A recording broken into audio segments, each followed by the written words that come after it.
Word up. We're going to talk about Stella Glow.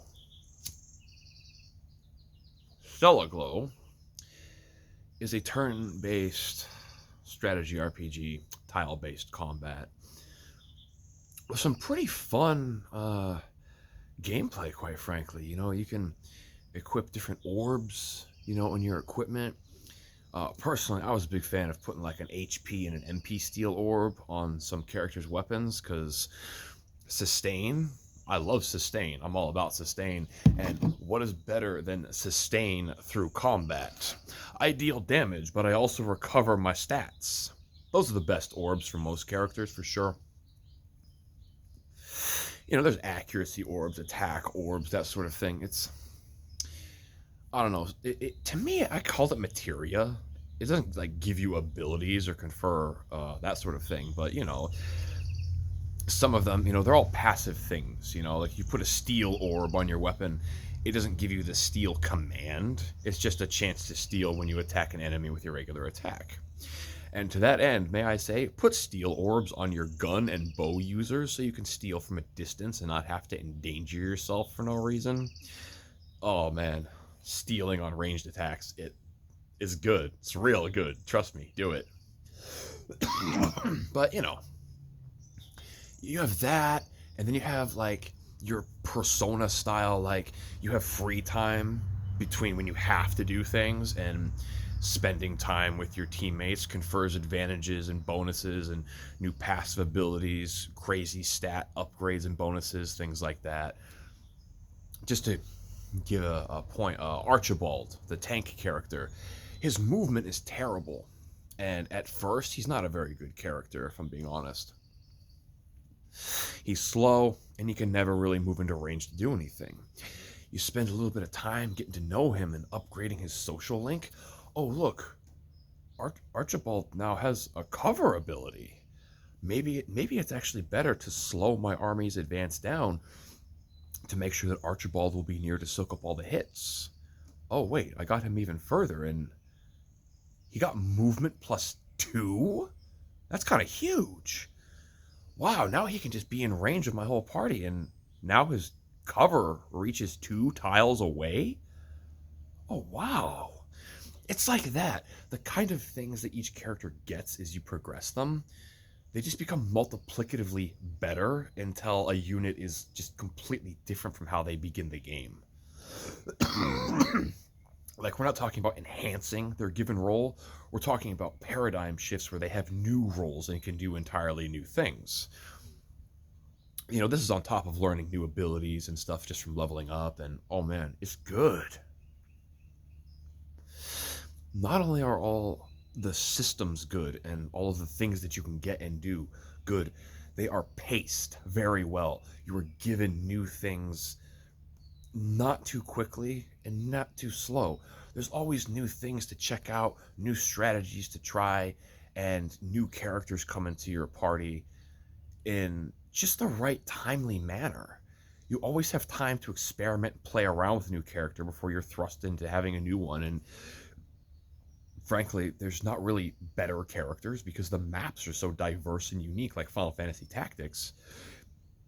There's always a reason to use one character over another for a different map, and it's always a good idea to keep leveling up all of your characters, which is my biggest gripe with Final Fantasy Tactics. In Final Fantasy Tactics, you only need to make 5 characters and then use the other story characters, and you're good for the entire game. Stella Glow, there's always a reason to use someone over someone else, depending on the map, or depending on how you want to approach the battles. It really doesn't railroad you into doing things a certain way, except during the challenge battles, but I'm going to get into that. The premise of Stella Glow is that you play as Alto, a conductor, and you have to try and get the 4 elemental witches to join your party so that they can sing the song of sealing and prevent the world from ending. The problem is that the Fire Witch is kind of the only one that the world accepts because she's a J-pop idol. I'm not making that up. This is a musical RPG. A fire witch is a J-pop idol and a samurai. She's pretty cool, actually. I usually put counter-attacking orbs on her because, well, she hits like a truck, and increasing the amount of hits she can get off by giving her constant counterattacks all the time. She's a savage beast lord. Oh. But like Popo, the Wind Witch, she's the first one you find. And she's just kind of like living on the outskirts of society in her little shack, making dandelion coffee. It's not good. But Popo is the first witch that you get in your army. And you quickly discover, oh, hey, the witches are different from the other party members. My other party members, it's like, oh, I got this dude up to, rank 3 from spending time with him. You start hanging out with Popo, and, by rank 2, you get this, like, silhouette of a black and red heart with a padlock and chains that are wrapped around it because the trauma is keeping her from opening up to you. Yeah. This is what this game's really about. I just got filter paper in my mouth. The reason I love Stella Glow so much, number one, the music. The music is everything. It doesn't shove itself into a genre. It's so good. There's so many tracks in the soundtrack, and they dang well better have a bunch of music for a musical RPG. But some of it, like the one I'm listening to right now, is so wonderfully emotionally provocative. And that's what this game does, man. To me, it has the same effects as a Game Arts game, like Lunar or Grandia. Beyond any control or will of my own, I just love all of those characters. In Lunar, Grandia, and Stella Glow. Like, it's genuinely not, I like these characters a lot. It's not that. It's, I genuinely love these characters. Even though they're just fictional ideas on a screen of a video game, the dialogue and the music, these are real pains. Real people have felt these things. They just decided to translate them into a video game.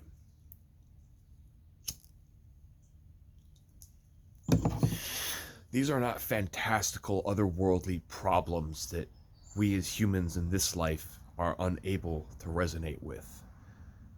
These are real human problems that everyone feels.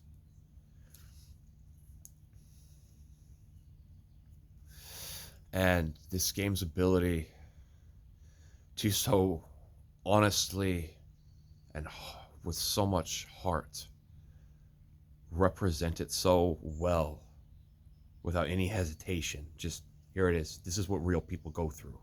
If you've been through this, then you probably know what this character wants to hear. You probably know what you wish other people would have told you. It's that kind of game.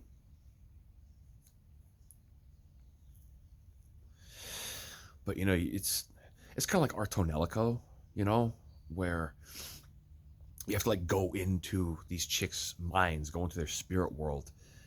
And at first, you're just fighting, these metaphysical manifestations of their traumas. But that's not the solution. Force and violence is not the way to solve someone's trauma. Compassion, care, nurturing. That's how you help people. Yeah, you go through these challenge fights, and yeah, they are really, really hard. They're intended to be very difficult, and you really have to think about how you approach them. But if you finish one of the challenge fights and you just go up to this witch who is suffering from all of these, social ostracization issues, or the inability to cope or reconcile their emotional problems, you beat up the thing that causes them the problem, but then you have to talk. And you have to say the right thing. When a person is in a volatile emotional state, you have to choose your words carefully. And again, force isn't always the answer. The way this game presented that literally changed my life. Like, like I'm not just saying that. Playing that game is something I think about all the time. I always think about how I used to, respond to these types of situations and try to encourage people, but I was always too forceful. I was always too aggressive with my advice. Stella Glow showed me how you should be. And in that regard, I love Alto. Like, so many games have tried to make a character like Alto, but there's a certain taste, there's a certain flavor. It's not cooked properly. I have always understood that character archetype, but Alto does it perfectly. He is such a genuinely good guy that seeing how he reacted to these situations and these scenarios actually made me realize that a lot of the ways that I handle things in life, they're not helpful. They're wrong. So I really took a step back and, it could sound kind of silly to say things like that, but, I was already an adult when I played this game, but I said to myself when I was done with it, I was like, I, I need to be more like him. I want to be more like him. And, yeah, man, it's just one of the best games ever. It is, in fact, the best game on the entire 3DS system. Like, even just level grinding in that game feels awesome. All the maps are so good. The music feels so uplifting and inspiring and encouraging to keep trucking on and keep trying out new strategies and try new orb combinations and new party configurations. But the coolest part of this whole game, again, musical RPG, and Alto is a conductor, and the witches evoke their deepest magics by singing.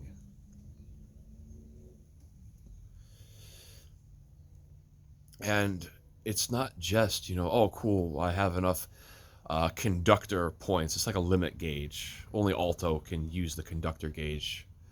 And you have to be close. You have to be like within 2 tiles of one of the witches to conduct them, to lead them in song. And all of the songs are really cool. Like they're actually sung. Like it's an actual vocal song that changes the battle BGM. And the entire time the song is playing, your party has crazy, amazing statistical buffs. Like the fire witch, she's all about increasing your attack power, your counter attack rates. The wind witch is all about giving you speed, agility, movement speed bonuses. It's just things like that. The water witch is all about healing, and when she finally, like, maybe 7/10 through the game, when the water witch finally gets her last song, oh man, that is one of the coolest moments in video games to me, because y'all know those things in Final Fantasy Tactics where it's like you got to do 3 fights in a row, and then you have to fight Weegraph. Stella Glow has a situation like that. It's 3 fights in a row, back to back, and when you finally get to that 3rd fight, it's like this isn't possible. This is impossible. There's no way to win this. And that's the point. With what you have currently, no, there is no way to win. But then when Lisette finally looks inside of herself and gets the courage to be honest with her own feelings and sings her last song, Oh man, is that heroic. Oh man, is that motivating. Not just in terms of story and presentation, but gameplay wise, while she's singing that last song, your entire party recovers 80% of their hit points and mana every turn. You're basically invincible. Unless you're getting one shot, you're not dying. And yeah, you got to get 5 conductor bars to be able to use her last song. But yeah, that's kind of like one of the only songs I used for the rest of the game when I got it, because it's like, wait a minute. I mean, I could just run into the enemies and spam all my strongest skills as soon as I have 5 song bars. Yeah, guess what we're doing? Oh, but man, seriously. It is such a heartfelt, beautiful game. It is so truly remarkable, honestly. Just again, I have to emphasize that every character in this game is lovable. Even the villains, even the bad guys, they don't just feel like, oh, I'm a bad guy and I don't like the world, so I'm gonna blow it up. It's even the villains have their own motivations and reasons for doing what they're doing, and it just feels real. The emotions and the resolve and the conflicts, it all is just so brilliantly penned. And it's also the last game ever made by Image Epoch. They knew that even if this game did well, they're done. Their studio's going to be closed. So Stella Glow was their last hurrah. I don't know if this is true, but I've heard that some devs and some artists near the end of the game's development time, they weren't even getting paid anymore. They made the rest of this game for free because they loved this game and believed in its message that strongly. You tell me another game quite like that. In my time, I have not seen one. So, get an emulator. You can play Stella Glow on your phone these days, man. It's a 3DS game. It doesn't require that much processing power. But I ain't playing, man. Allow this game to change you. It's so worth your time. Open your heart to it and hear what it has to say.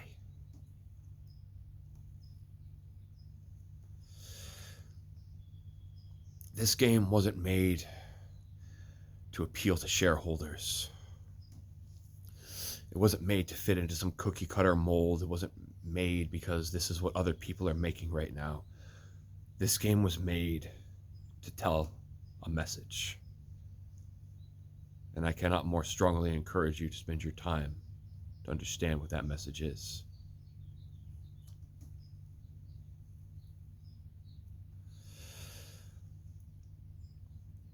I have seen very few things in my life that are as beautiful as Stella Glow.